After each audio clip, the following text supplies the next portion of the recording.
Niajo say, imagine for an entire year kumekuwa na COVID pandemic. Bei ya life imepanda, bei ya mafuta iko very high.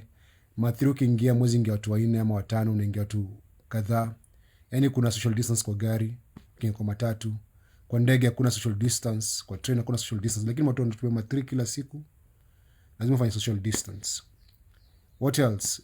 Wakati lockdown ilianza last year, watu waliumia sana. Then almost end of last year ikaliftiwa kidogo, watu wakafungua mabiashara zao, mahoteli, mabar, restaurants, salon, gyms kafunguliwa. Watu wameanza kusema ni haje ni kubaya, lakini at least niko na kazi. Then wenye Kenya ilifunguliwa tu hivyo, wanasiasa ndio wao all over this country, political rallies wanafanya BBI rallies kila pahali. Guess what happened? COVID ikapanda. Wewe as a citizen of this country ulikuwa unavaa mask, unaosha mikono, unalipa bus fare bei ya juu ndio msifinyane kwa gari. Wewe ulikuwa follow every protocol government ili put in place.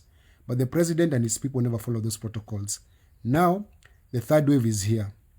The pandemic has come bigger and stronger, and now people are getting infected.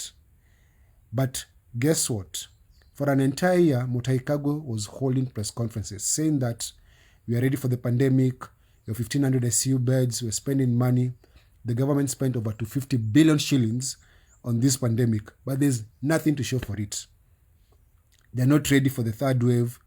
They don't have enough ICU beds. Hakuna vitanda kwa hospitali. Saa hii ukiona mtu mgonjwa, either ngoje mwenye kwa kitanda apone ama akufe ndio upate space. No space guaranteed. So what does Uhuru do?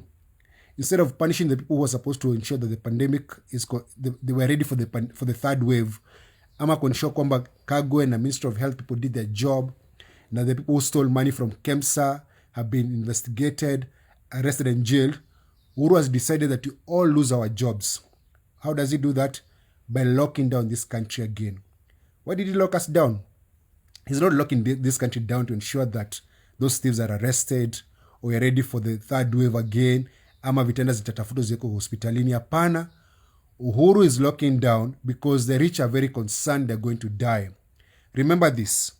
For every rich person in this country, and the majority who are billionaires have stolen money from taxpayers, mawochi wao wanaishi ghetto, mahouse girl wao wanaishi ghetto, madrivers wao wanaishi ghetto, madrivers wao panda ma3. So wanasema tukienda kwa golf course, tuweza pata awakadi mwenye tubebea golf clubs, akona COVID jo alipanda ma3 ama alienda place kuna COVID case. So hawa dosi wanagopa. By the way, hii infection ikienda kwa wananchi saa juu, most of the time imekuwa napata kwa wale wenye si kila mtu wanaingia kwa ofisi kubwa kubwa. Saa zingine wanaona kwamba if we get the infections going at this rate, we shall die. But you know why they'll die? Because they failed to prepare for this pandemic. The money for the pandemic was stolen. And when it was stolen and the government was broke, waliongeza bei ya mafuta, bei ya unga, bei ya kila kitu. Now we are suffering because the government is incompetent. But you know why we are suffering again? Because our leaders, forget about the president who has failed completely and miserably failed this country. Beyond the president, we have governors, we have senators, we have members of county assemblies, and we have women rep, and we have members of parliament. Tuko na watu wote ambao tunapigia kura na watufanyia kazi. Hao watu wote wamenyamaza. Wote waongee mambo ya pandemic, waongee mambo ya lockdown, wamenyamaza. Now, as we suffer as Kenyans and we go through this pandemic, we shall come out stronger. But I hope and pray, please, that we shall never forget what this government has made us feel and go through. This government doesn't care about us. Hawajali maskini. Venye Uhuru alisema me lockdown nchi, watu walifuta kazi kwa mahoteli, kwa mashule, kwa magym, kwa masalon, kwa tourist industry, kwa magari. People lost their jobs because the government failed to do their job.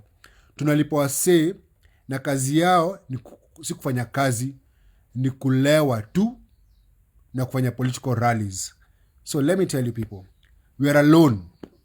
This is a time to come together. I know normally si wa Kenya tusemanga kabila yangu. Hapa kuna kabila bro. Hapa kuna kabila sister. Tuko peke yetu. Saa hii wewe na kabila yako kama ni Msapere, uweze enda kwa box kusema mimi ni Mkikuyu nipatieni pesa. Kama wewe ni mjaka, uweze kusema matri shukisha bei, mimi ni mjaluo, Raila kona handshake. Kama wewe ni mkale, uweze na Western kule bure, utalipishwa. The point is, we are on our own. Hapa kuna mambo ya tribe unity.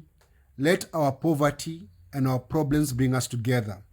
If you're suffering as a Kenyan, if you're suffering right now, ask yourself, the leader that you queued to vote for, ako wapi? Mbona ongela hii maneno, hata kabla hii lockdown, hii mambo ya mafuta, kuna kiongozi wowote aliongelea mambo ya mafuta? People, we are suffering. Mambo ni mabaya and we are on our own. Right now, ukisoma magazeti wanasema how this lockdown is affecting BBI. We don't care about BBI. We care about our stomachs, what you're going to eat. We care about our kids, about our schools, watu wanaenda shule wapi, ama shule zitafunguliwa. Hizo ni shida zetu. BBI sio shida yetu wase. So naomba tu, wherever you are in this country, jifikirie. Let us come together because these leaders wanatubeba ujinga sana. They see us as their slaves. They wake up, they do whatever they want with us. Whether they lock down or they open up, wenye wanajisikia tu. They don't care about you.